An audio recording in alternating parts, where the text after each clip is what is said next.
pone en el tapete una realidad que contigo la hemos conversado mucho, pero que pocos se dan cuenta, ¿no? Y quería saludarlo al fiscal porque sé lo que es la soledad de la verdad y el dolor que encierra pelear por la justicia de procedimientos, y que pocos se dan cuenta en la sociedad. Lo que se dan cuenta son los interesados en ocultarla. Entonces, por eso quería llamar y saludarlo. Sinceramente, es un enorme esfuerzo que está haciendo. Yo sé que le va a deparar una cantidad de problemas, pero el que jamás ha tenido problemas es porque jamás defendió una verdad. Entonces, espero que siga adelante y que otros de su preparación jurídica se sumen para que esto no sea más grave. En la larga escalera de preocupaciones que tengo en lo que le pasa a mi país y a mi gente, el doctor Viana le acaba de agregar un peldaño más. Gracias, Luis. Gracias, Carlito, muy amable. Si vayas y vos te las comiste, la de estas, ¿no? Gracias, Carlos, muy amable. Muchas gracias, caballero. Yo creo que de alguna manera. Bueno, la dejamos. Hoy está realmente el poder que debería ser, o uno supone que debería ser. Nos enseñaron desde la escuela, de aquellos libritos de Artigas grises que nos entregaban con la figura de Artigas, que había poderes, y el poder judicial era un poder independiente. Hoy está bajo la égida realmente de los políticos o fiscales. Yo creo que no hay que, a veces uno hace algunas figuraciones, ¿no? De cuestiones que pasan a ser ficciones y pasan a ser utopías o pasan a ser cuestiones lejos de la realidad. Los jueces y los fiscales son hombres de carne y hueso, es lo primero que tenemos que entender. En ellos radica, en cada uno de ellos, en el más humilde de los jueces de paz hasta el más encumbrado de los ministros de la Suprema Corte, radica el Poder Judicial. Lo mismo acontece con los fiscales. En el más humilde de los fiscales, en la ciudad en la localidad más pequeña, hasta el fiscal nacional o hasta el propio fiscal de corte, son personas de carne y hueso, tienen obligaciones, y la obligación principal es actuar, como decíamos antes, con independencia y con imparcialidad. Pero como son personas de carne y hueso, están sometidos a presiones, a temores, a circunstancias inconvenientes, a zancadillas. Algunos ceden frente a esos obstáculos, y otros no. Lo que el ciudadano tiene que entender es eso, es esa condición de ser humano que tiene un juez cuando tiene que tomar una decisión, o un fiscal cuando tiene que pronunciarse. Tiene que ser crítico de las decisiones. La ciudadanía tiene que ser crítica, y eso supone también tomar conocimientos, a veces sin tener la obligación de tener que tomar esos conocimientos para poder criticar, y alentar también a los magistrados, fiscales y jueces cuando actúan de acuerdo a su conciencia y actúan de acuerdo a derecho. No se puede seguir mirando a los jueces y a los fiscales como monumentos pétreos, prácticamente como seres extraterrestres. Hay que mirarlos como seres humanos, y hay que criticarlos cuando se equivocan y apoyarlos en sus buenas gestiones. No podemos estar al margen de eso. Si eso se consigue, no habrá presiones políticas, ni económicas, ni de ninguna otra índole que triunfen. Lo importante es que la ciudadanía esté junto a los jueces y junto a los fiscales en la crítica y en el apoyo según sea la circunstancia. Bueno, varios mensajes. Uno, lo felicito al doctor por hablar con tanta claridad. Otro, de Cristian Cuchimano, un amigo. Por favor, recordame la hora de la charla antes de cerrar, no me la quiero perder. Yo creo que todo Paysandú, no nos debemos perder esta charla del día de hoy, aunque nosotros tengamos que participar de la Junta Departamental de Paysandú hoy, es realmente importante. Además, le hemos pedido a algunos de los compañeros que podamos grabar para poder tener y difundirla nuevamente aquí, que creo que va a ser lo fundamental, porque hoy lamentablemente, y en esto a veces uno tiene, en el ámbito de la justicia, yo tengo, con el mayor de los respetos, lo digo siempre, he tenido muchos reparos, ¿no? Porque ni siquiera a veces cuando ocurren hechos como los últimos que han ocurrido en nuestra ciudad, ni siquiera vienen los partes. Cuando vamos a hablar con un juez, con el mayor de los respetos, con un fiscal, bueno, nunca nos quieren atender. Es una cosa que habrá que cambiar, como lo decía usted. No, y en beneficio de los propios jueces y fiscales, porque pero si la ciudadanía no entiende, doctor, si la ciudadanía no entiende, puede entrar en una crítica injusta muchas veces, Y si la ciudadanía no entiende, tampoco la ciudadanía puede apoyar y respaldar las decisiones judiciales. Exactamente. En la crítica, una cuestión muy interesante con respecto a lo que va a ocurrir hoy a las 20 horas, que no quiero que se me escape. En general nosotros, el interés nuestro es dar un espacio en el tiempo de la charla que nos va a... Unida y vuelta. Unida y vuelta, exactamente. Dar la oportunidad a la gente que pregunte y cuestione y establezca, digamos, interrogantes, y en la medida de nuestras posibilidades estaremos para responder. Eso está bueno. Para los oyentes que nos estaban preguntando a través de nuestro celular, bueno, la charla es hoy. Ley de minería de gran porte, contratos de inversión. Expone quién está dialogando con esta entrevista aquí en el piso, en vivo y en directo, en esta jornada del día jueves 17 en nuestra ciudad. Hoy va a ser la charla, 20 horas, en el Centro Universitario de Paysandú. Pero además del fiscal, el doctor fiscal de la Nación, mega minería, saqueo, contaminación de gran porte, un tema de la contaminación que nosotros hemos defendido mucho desde estos micrófonos. Vamos a estar hablando en minutos nada más con Germán Parula, activista de la Asamblea Pachamama. Mucho más allá de las conversaciones mantenidas sobre... Esto fue una crónica de una muerte anunciada, el tema del sumario, fue lo que realmente rebasó el vaso, es decir, lo que decimos en criolla, ¿fue la última gota, doctor? No, nosotros no nos tomó de sorpresa, lo habíamos anticipado desde hace mucho tiempo. Hay una cosa bastante gráfica y curiosa. En las dos oportunidades que se ha querido dominar a los fiscales, se ha querido, para hablar en términos criollos, ponerle la pata arriba a los fiscales, se ha designado un juez como fiscal de corte. Ocurrió con el doctor Peri Valdés y ahora está ocurriendo en estos momentos con el actual fiscal de corte. Usted queda inhabilitado, ¿no? Sí, mientras dura ese sumario, como ha sido con separación del cargo, nosotros no podemos ejercer en la función. Con esta peculiaridad que muy poca gente conoce, los fiscales somos de dedicación exclusiva. Eso quiere decir que no podemos hacer ningún otro tipo de actividad. Estamos dedicados exclusivamente a esa actividad. O sea que separado del cargo, yo lo único que me queda es esperar la decisión en el procedimiento administrativo. Pero insisto, no nos va a hacer cambiar la forma de proceder estas circunstancias. Allí está la defensa de la independencia. La defensa de la independencia está en que cuando seamos restituidos a cargo, que lo vamos a hacer, eso tenemos la absoluta seguridad de que eso va a ocurrir, vamos a seguir trabajando de la misma manera, bajo las mismas reglas que nos hemos impuesto, y en especial la regla de la independencia técnica. Cuando usted de alguna manera, ante el juzgado de primera instancia, por eso le decía la fecha del 15 de marzo, y por eso las fechas un poco se me trastocaron, sí, allí donde de alguna manera usted solicita que se intime al Ministerio de Vivienda, Ordenamiento Territorial y Medio Ambiente, al del Ministerio de Economías y Finanzas, a Energía y Minería, Agricultura y Pesca, de alguna forma estos informes denunciados por usted sobre el tema, y ya entramos en el tema de la minería área Tirí, ¿no? Sí, nosotros lo que habíamos planteado en octubre del año pasado era la inconstitucionalidad de esta ley, algo que debió ser elevado inmediatamente a la Suprema Corte. Nosotros teníamos un expediente judicial donde estaban involucradas esas partes que usted menciona, donde habíamos pedido información sobre el llamado proyecto Aratirí. Surge la ley, en septiembre del año pasado, esta ley 19.126, conocida como Ley de Minería de Gran Porte, Ley Aratirí.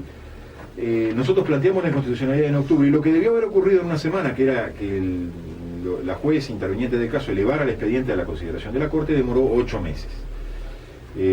Por distintas vicisitudes, algunas entendibles, otras no tan entendibles, tuvimos que interponer un nuevo recurso de queja de negación por denegación de inconstitucionalidad, y bueno, al final de todo ese trayecto, la Corte nos dio la razón, dijo, la vía elegida por la Fiscalía para plantear la inconstitucionalidad es correcta, le abrió las puertas a ese recurso, y en el momento que nosotros esperábamos que el expediente subiera a consideración de la Corte para entrar al análisis, para el procedimiento respectivo y el análisis, nosotros pensábamos plantear una medida cautelar que impidiera que se ejecutara una de las prerrogativas establecidas en la ley, que era la previsión de un contrato de inversión que se anunciaba como inminente o se anuncia como inminente.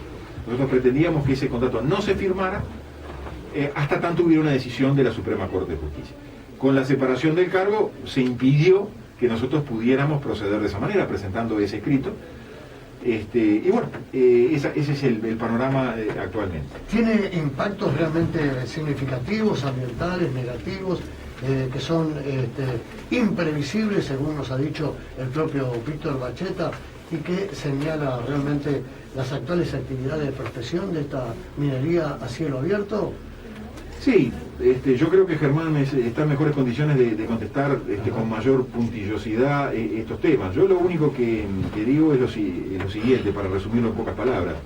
El negocio de la megaminería de cielo abierto, la metodología que se emplea para esta forma de extracción del hierro, que es muy específica, muy especial, a gran escala, y la destrucción del ambiente son una sola cosa. Negocio, metodología y destrucción del ambiente son una sola cosa. No funciona una si no funcionan las otras. Pero prefiero que sea Germán que de alguna manera dibuje lo que significa esta forma de minería. Ahora sí, te convocamos, Germán Parula, activista Asamblea Pachamama. Hoy reitero, es muy importante, yo creo que va a quedar muy chico el aulario para escuchar esta charla de hoy que va a dar el doctor fiscal de la Nación, letrado de la Nación, Enrique Viana, y va a exponer Germán Parula sobre el tema de la megaminería. Bueno, ya te dimos los buenos días, pero ¿qué realmente significa esto del impacto, de la extracción de los recursos naturales? ¿Cuánto puede contaminar? ¿Qué mal realmente le hace que la gente hoy realmente no lo comprende? Porque hay muchas hectáreas que están en juego en todo esto, ¿no, Germán? Buen día. Sí, buen día, de nuevo. Nos engañan mucho con los números, ¿no? Porque, primero, es cierto que toda actividad humana contamina. Y esa es la primera reflexión que debemos hacer. Nosotros asumimos que toda actividad humana contamina. Lo que tratamos es de delimitar qué actividades son admisibles y qué impactos ambientales no son admisibles. Y ahí es donde nos empiezan a manipular con los números cuando se presenta una actividad que para nosotros es absolutamente inadmisible. Y bueno, tenemos ejemplos de lo que es la megaminería en el exterior, ejemplos que conocemos de primera mano. Pero también tenemos algunas muestras a menor escala de lo que es megaminería en nuestro territorio. En ese sentido, podemos tomar como referencia lo que sucede en Minas de Corrales. Ahí hay minería de oro, una minería que entra dentro de la definición de minería de gran porte, según la ley que estamos trayendo a colación ahora. Una actividad que es absolutamente inadmisible, por más que es varias veces menor en escala que lo que proyecta Aratirí. Es inadmisible porque utiliza toneladas de cianuro para lixiviar el oro de la roca. Es inadmisible porque ya hay un embalse de relaves que supera las 100 hectáreas de superficie, lleno de cianuro, producto de ese proceso de lixiviación. Y es inadmisible por razones que parecería que no tienen que ver con el ambiente, razones que tienen que ver más bien con efectos sociales. La minería de oro es lo más parecido que uno puede encontrar a meter la mano en el subsuelo y sacar dinero en efectivo. Entonces, es inadmisible que nosotros pongamos en riesgo nuestros bienes naturales, en especial nuestros recursos hídricos, para que empresas transnacionales vengan a llevarse una riqueza que en realidad ni siquiera acá corre el argumento de que la necesitamos para nuestras actividades humanas, como podría pasar con el hierro, a lo que vamos a pasar a describir enseguida. El oro que se extrae de Minas de Corrales, en cantidades mayores a las que uno se imagina, va directamente a aumentar las reservas de los bancos centrales de Europa, o va para alimentar una industria de la joyería muy próspera en el primer mundo. Entonces, que nosotros arriesguemos nuestra tierra, nuestra agua, que nosotros nos quedemos con un pasivo de millones de metros cúbicos de lodos cianurados, para que esta empresa se lleve esa riqueza y a cambio lo que nos dé es el empleo para un par de cientos de personas, que no es algo que nosotros subestimemos. Sí, pero no terminemos como Bondia, ¿no? O UPM hoy. Es exactamente lo que ocurre. En el caso de la minería del hierro, claro, nos dicen, bueno, pero no te podés oponer a la minería del hierro si vos usás productos del hierro, tenés bicicleta, tenés computadora, etcétera, etcétera, ¿no? Y es cierto, nosotros no nos oponemos radicalmente a la minería de oro con lixiviación con cianuro, pero no nos oponemos a todo tipo de minería de hierro, ¿no? Lo que, como bien adelantaba el doctor Viana, este tipo de minería, por sus características, es de tal dimensión y tal intensidad que provoca unos pasivos ambientales tremendos. ¿Esto es una devastación irreparable en el tiempo? Es absolutamente irreparable. Entonces, ellos admiten incluso que es irreparable. Pero nos dicen, bueno, es irreparable, sí, pero afecta un área de 500 a 800 hectáreas que son las que ocupan los cráteres. Y eso es una mentira absoluta. Incluso nos manejan con los números. Dicen, esta actividad ocupa el 0.03% del área productiva del país. Entonces es insignificante. ¿Por qué es una gran mentira esto? Porque los impactos ambientales de la megaminería, de una minería con esa intensidad... De gran porte, ¿no? De gran porte. El tema de la escala es uno de los más difíciles de explicar, pero tiene que ver con el impacto ambiental directamente. Por ejemplo, a nosotros nos dicen que los drenajes ácidos, el drenaje ácido es el principal pasivo ambiental que deja la actividad minera. ¿Sí? Hay estados de Canadá. Canadá es un país tradicionalmente minero, es hoy uno de los principales exportadores de esta industria sucia del tercer mundo, ¿no? La empresa Orosur, que opera minas de Corrales, es una empresa canadiense. En Canadá hay algunos estados que no saben cómo resolver sus problemas de drenajes ácidos 40, 50 o 60 años después de haber terminado la explotación a cielo abierto de algunos yacimientos. Además la composición química, ¿no?, que tiene. Bueno, cuando hablamos de la composición química, aparecen los científicos, nosotros no somos científicos, y nos dicen, no, pero en las tierras que pretende operar Aratirí, la composición de metales pesados de ese suelo es del 0.1%.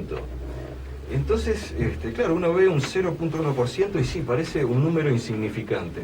Pero cuando estamos hablando de remover por año 50 millones de toneladas de roca con explosivos, con 43.000 toneladas anuales de explosivos, ¿sí? Estamos hablando que el 0.01% de 50 millones de toneladas son, de 50 millones de toneladas, dije bien, son 50 millones de kilos de metales pesados. ¿Sí? Que en función de los drenajes ácidos que ocurren en minas y en escombreras, resulta en una contaminación muy grave para las napas freáticas y las corrientes superficiales de agua y los acuíferos. Ahí está, tenemos el principal acuífero de agua. La primera reserva a nivel mundial, el acuífero Guaraní. Bueno, sobre el acuífero Guaraní está el depósito de relaves de más de 100 hectáreas con cianuro en el departamento de Rivera. Lo vamos a dejar allí como una expectativa para esta noche, para la gente, porque hay mucho más para compartir. Les reitero, hoy 20 horas en el Centro Universitario de Paysandú. Usted realmente se va a sentir con todas las preguntas, porque además va a haber allí una participación que es lo fundamental, creo que lo que decía el fiscal Viana en referencia a este tema, ¿no? Hoy la charla en el Centro Universitario de Paysandú. Me queda un minuto nada más. Quería preguntarle por una nota que salió, doctor, en el diario El Observador, que usted hizo mención sobre el tema de los fiscales debatieron los grandes cambios que tiene que haber en el Poder Judicial. Creo que es uno de los grandes temas, ¿no? Sí, por supuesto. Si no recuerdo mal, en esa nota es donde se habla que los fiscales van a trabajar en la comisaría. Exacto. Ahí está. Yo le pongo la advertencia a todos los ciudadanos lo que supone que parte del proceso penal se realice en el interior de una comisaría, lo que eso supone. Doctor, mire, ha sido un placer realmente, orgulloso, perdone de pronto si no fue la entrevista que usted esperaba, No, pero no, por favor. de alguna Todo lo manera no contrario. nos sentimos técnicos, pero sí con ustedes hemos compartido, incluso en la segunda ciudad del departamento, en Guichón y algunas otras veces también aquí en Paysandú. Lo felicito por su manera, ojalá siga en la misma tesitura, porque yo creo que es la forma de que la gente se va a sentir respaldada, apoyada, de tener en nuestro país una justicia, como bien usted lo mencionaba, de la Constitución de la República. Creo que la mejor forma, no hay otra, que cada uno tengamos nuestros derechos. Después que nos pasemos de ese derecho, bueno, será la justicia la que realmente vea nuestro comportamiento. Así que muchísimas gracias a los dos. Gracias. Y la invitación a la gente, muy amable. Muy amable. Gracias. Mañana a las 7, Gastón. Ah, no, mañana no. Mañana me das libre. Bueno, por fin me das un día libre.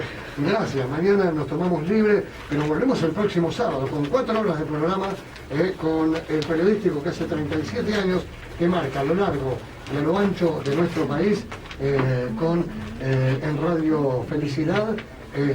Y lo invito nuevamente para que no se olvide, 20 horas la charla de hoy. Gracias, Gastón. Hasta mañana. Mañana será otro día. Chao.